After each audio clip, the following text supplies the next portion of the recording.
Finally, we'd like to take a moment to remember the 1969 Stonewall riots.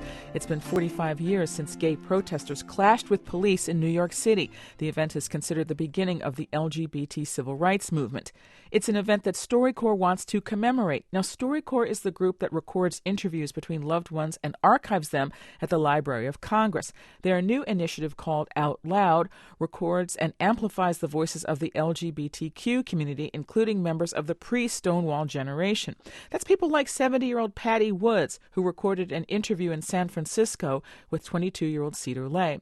Patty Woods looked back to the 1970s when she met a woman who would become her life partner and leave a long-lasting mark on her life.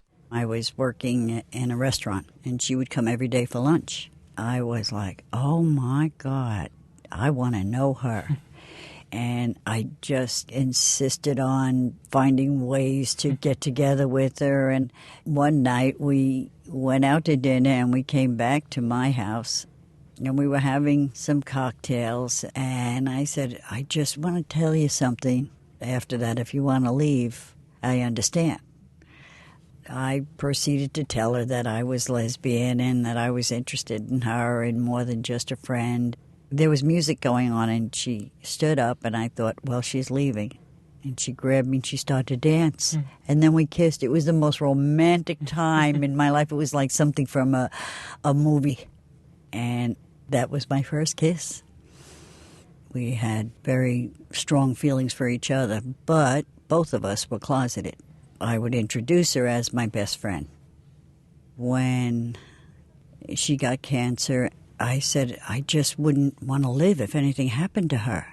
I never felt that feeling about anybody. It was the most difficult time of my life. I took care of her, and people thought I was such a good friend. She wanted to tell her family, my family, but we both felt nobody would understand. If they accepted us as being close friends and we could continue to spend the time together, we still were better off than threatening that private time. And when she eventually died, I had to pretend I was grieving my best friend, and I never really could openly let people know what a loss I had. She was more than my best friend. I feel she was my soulmate. That's Patty Woods remembering her partner, who died in 1988. The interview is part of StoryCorps' Out Loud, recording the stories of the LGBTQ community. If there's someone you would like to interview or add your own story to the Library of Congress, visit StoryCorps.org. To hear more StoryCorps on their podcast, it's on iTunes and NPR.org.